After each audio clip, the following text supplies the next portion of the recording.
Hello बच्चों, let's see this question. So our question says that choose the incorrect statement. Fleming's right hand rule is a simple rule to know the direction of the induced current. B. The right hand thumb rule is used to find the direction of magnetic field due to current carrying conductors. The difference between direct and alternating current is that direct current always flows in one direction, whereas alternating current reverses direction periodically. In India, AC changes direction every 1/50 seconds. तो हमारे इस question में हम लोग से incorrect statement पूछा जा रहा है इन चारों स्टेटमेंट्स में से। तो इससे पहले हम अपने की कंसेप्ट को देख लेते हैं।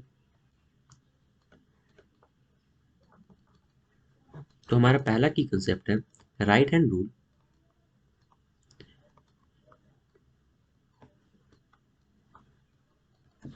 जो कि हम किसी इस तरीके से रिप्रेजेंट कर सकते हैं।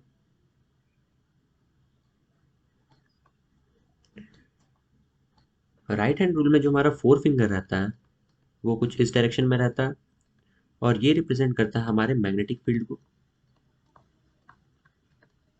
हमारा जो मिडिल फिंगर रहता है वो इस डायरेक्शन में रहता है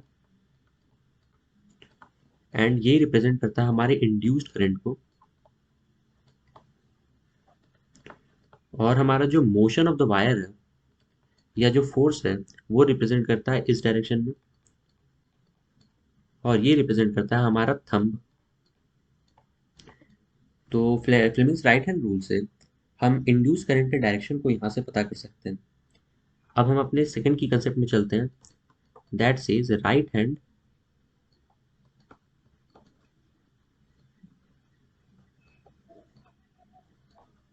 थंब रूल। तो हमारे राइट हैंड थंब रूल में हम क्या करते हैं, तो राइट हैंड थंब रूल में हम अपने थंब को यूज करते हैं।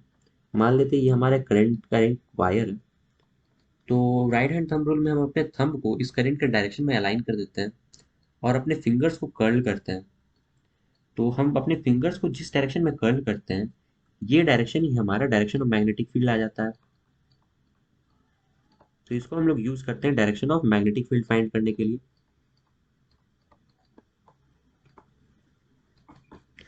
अब हम अपने थर्ड की कंसेप्ट में चलते हैं, दैट सेज हमारा AC current and DC current. तो हमारा जो डीसी करंट होता है उसका ग्राफ यहाँ पर हम ड्रॉ करेंगे एंड एसी करंट का ग्राफ यहाँ पर ड्रॉ करेंगे। तो हमारा जो डीसी करंट है उसमें जो डायरेक्शन है वो टाइम के साथ चेंज नहीं होता है, वो हमेशा एक ही डायरेक्शन में करंट फ्लो करता है। एंड हमारा जो एसी करंट है उसमें जो हमारा डायरेक्शन है वो पेरियोडिकली चेंज होते रहता है कुछ इस तरीके से। एंड एसी करंट के एक साइकिल को हम इससे रिप्रेजेंट करते हैं, ये हमारा एसी करंट का एक साइकिल है टोटल, यहाँ से लेकर यहाँ तक। और इसे कंप्लीट करने में जितना टाइम लगता है उसे हम इसका टाइम पीरियड बोलते हैं। और फोर्थ की कंसेप्ट हमारा है कि इंडिया में फ्रीक्वेंसी जो है एसी करंट का वो है 50 हर्ट्स। 50 हर्ट्स का मतलब है कि इसमें जो करंट है वो 50 साइकिल कंप्लीट कर रहा है इन 1 सेकेंड। इसका एक साइकिल हम देख सकते हैं कि एक साइकिल में ये अपने डायरेक्शन को 2 बार चेंज कर रहा है, एक बार यहाँ पर चेंज कर रहा है एंड दूसरी बार यहाँ पर चेंज कर रहा है। तो यहाँ पर हम लिख सकते हैं 2 times direction change in 1 second. तो यानी 50 साइकिल का क्या मतलब है, 50 साइकिल का मतलब है 50 × 2 times direction change in 1 second. यानी 1 सेकेंड में वो कितने डायरेक्शन चेंज कर रहा है, तो वो 1 सेकेंड में 100 टाइम्स डायरेक्शन चेंज कर रहा है। इसका क्या मतलब है, इसका मतलब है कि वो एक टाइम डायरेक्शन कितने टाइम में चेंज करेगा, तो ये 1 टाइम डायरेक्शन चेंज करेगा 1/100 सेकेंड पे। यानी 1/100 सेकेंड के बाद वो अपना एक बार डायरेक्शन चेंज करेगा।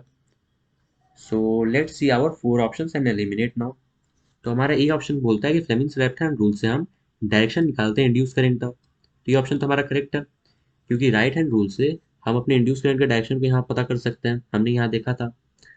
बी ऑप्शन में राइट हैंड थंब रूल में बोला जा रहा है जिससे हम मैग्नेटिक फील्ड के डायरेक्शन को निकालते हैं due to current carrying conductor.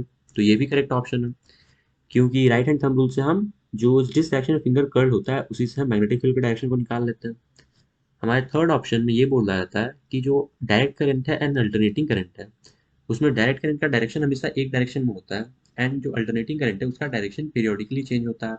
तो ये भी स्टेटमेंट करेक्ट है हमारा, इसे हम अपने थर्ड की कंसेप्ट में पढ़ा था।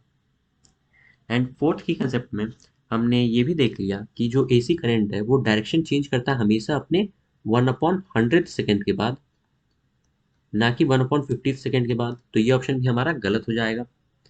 तो क्योंकि इस क्वेश्चन में हमसे इनकरेक्ट स्टेटमेंट के बारे में पूछा गया है, तो हमारा डी ऑप्शन इनकरेक्ट स्टेटमेंट हो जाएगा, यानी D will be the final answer for this question.